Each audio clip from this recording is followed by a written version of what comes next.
world screams, give up. Hope whispers, try it one more. Madam Contest Chair, judges, fellow Toastmasters, distinguished guests.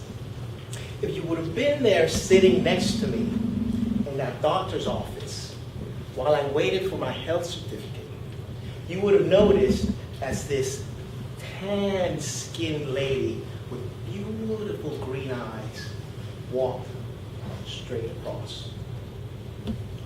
She walked right past the sign that said, "No soliciting." She had a red bandana on her head, and her skin was bronzed, like someone who's been punished by sunlight. She stepped up. "Good morning, ladies and gentlemen. God bless you all. I am not here for charity. I sell chocolates. They're only $1.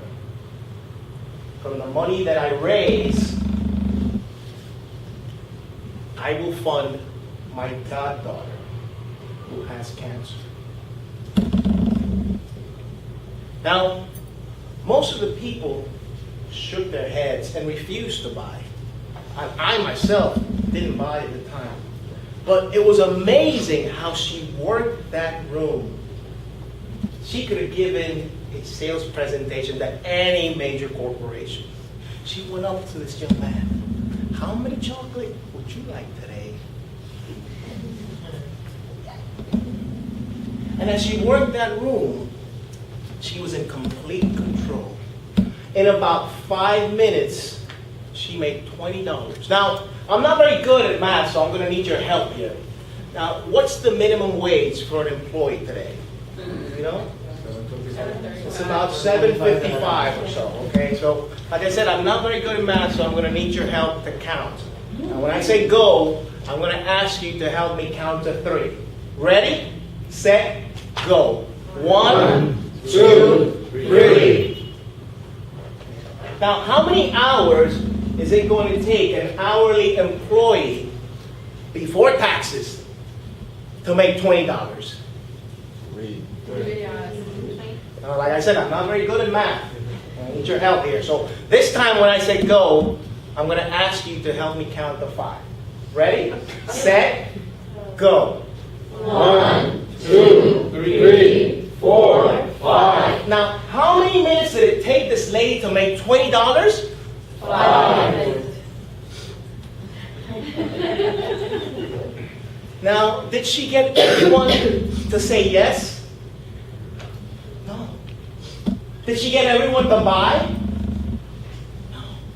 But she just kept on going. She just kept on going. Now, she could have focused on the obstacles.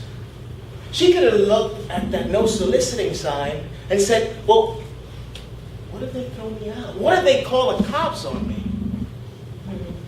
She could have focused on her excuses.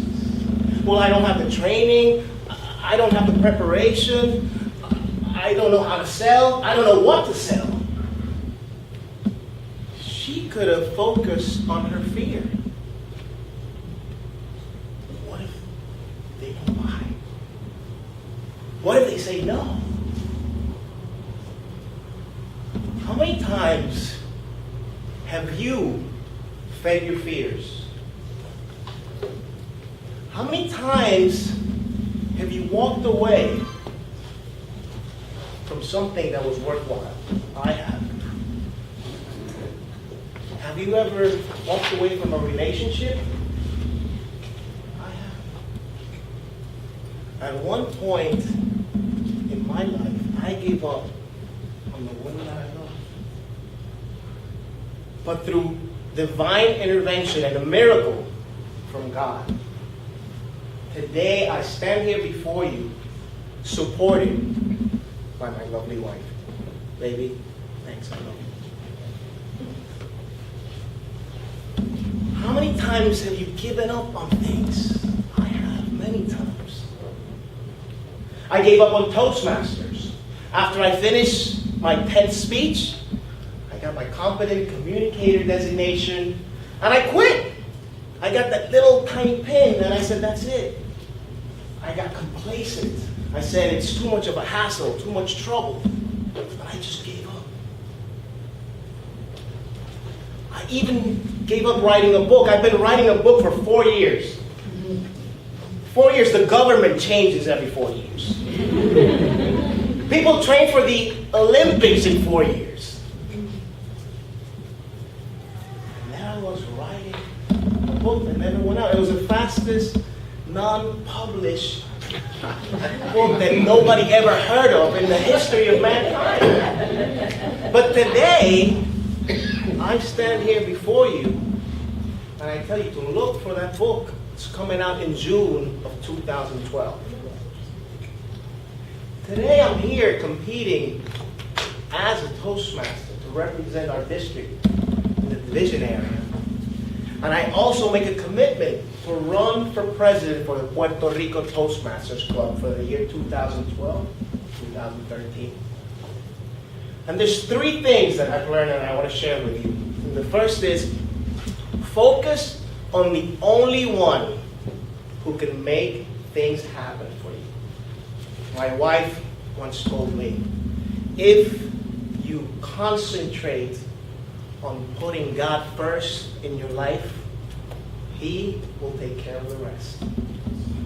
Focus on the things that you already have, your strengths, your skills, your talents. Focus on how you can serve others. What can you do for others? And when you do, ask yourself, what's my box of chocolate? Madam Contest Chair.